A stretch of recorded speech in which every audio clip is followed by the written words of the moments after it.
देखो बहू, मेरी बेटी से सीखो कुछ तुम। श्रेया की कुछ महीने पहले ही शादी हुई थी। शादी से पहले एक इवेंट मैनेजमेंट कंपनी में वह क्रिएटिव हेड थी।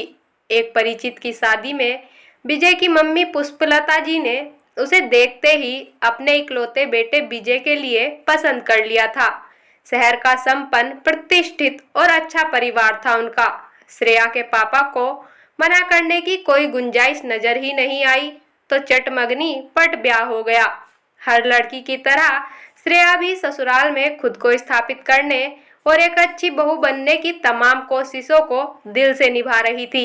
वैसे तो उसे ससुराल में कुछ खास परेशानी नहीं थी, कुल मिलाकर सब ठीक ही था। बस उसकी सास हमेशा उसे एक ही बात कहती, देख बहू, जैसे मेरी बेटी रिया अपने ससुराल में रहती है, बिल्कुल वैसे ही रहना।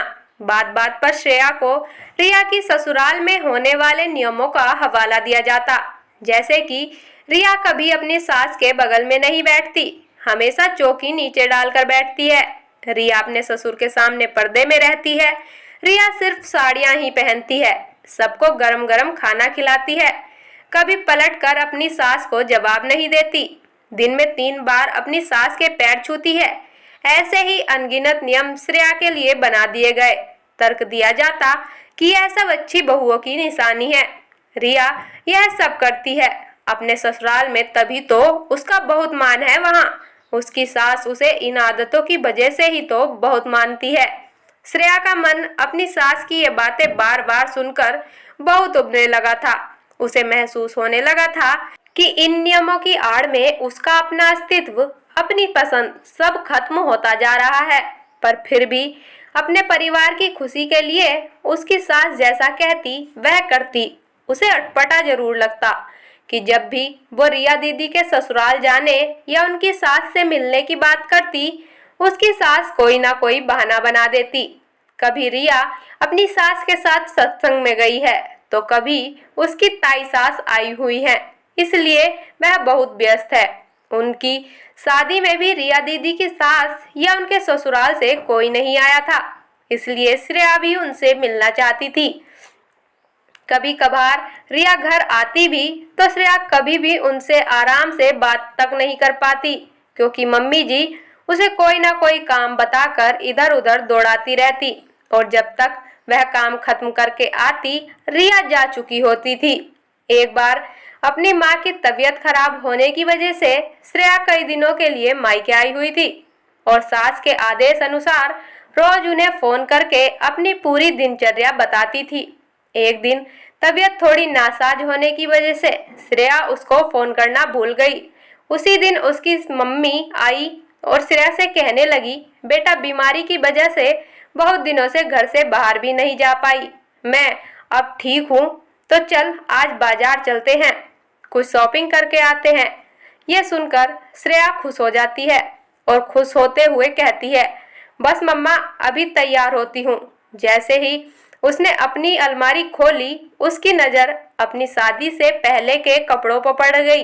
वैसे भी रोज साड़ी पहन पहन कर वह परेशान हो चुकी थी, तो आज उसने अपनी पसंदीदा जींस टॉप पहन लिया था।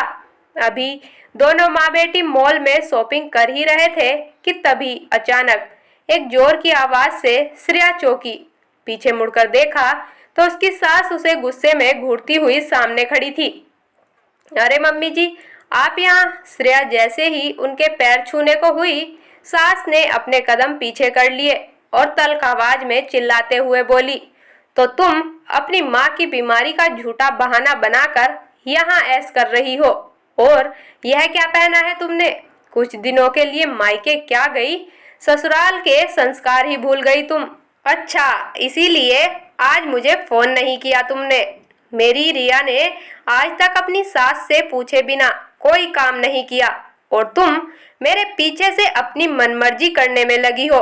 तुमको पहले ही दिन बोल दिया था ना मैंने कि जैसे मेरी बेटी अपने ससुराल में रहती है, वैसे ही तुमको रहना होगा। श्रेया मुंह नीचे किए सब चुपचाप सुन रही थी। उसकी माँ कुछ बोलने को हुई तो तभी पीछे से फिर आवाज आई, श्रेया सही कह रही है तुम्हारी सास, तुम्हें बिल्कुल इनकी बेटी रिया की तरह ही बर्ताव करना चाहिए। अब चौंकने की बारी पुष्पलता जी की थी, क्योंकि सामने और कोई नहीं बल्कि खुद उनकी बेटी रिया की सास ही खड़ी थी। उन्हें देखकर पुष्पलता जी बुरी तरह से झेप गई। रिया की सास ने श्रेया के कंधे पर हाथ रखते हुए कहा, तुम्हें बिल्कुल रिया की तरह ही पेश आना चाहिए, जो शादी होते ही 1 महीने के अंदर ही अपने पति को लेकर अलग हो गई, क्योंकि उसे एक अकेली विधवा सास के लिए रोटी बनाने में ही जोर पड़ता था, जिसको ये सास एक बंधन और एक बोझ लगती है।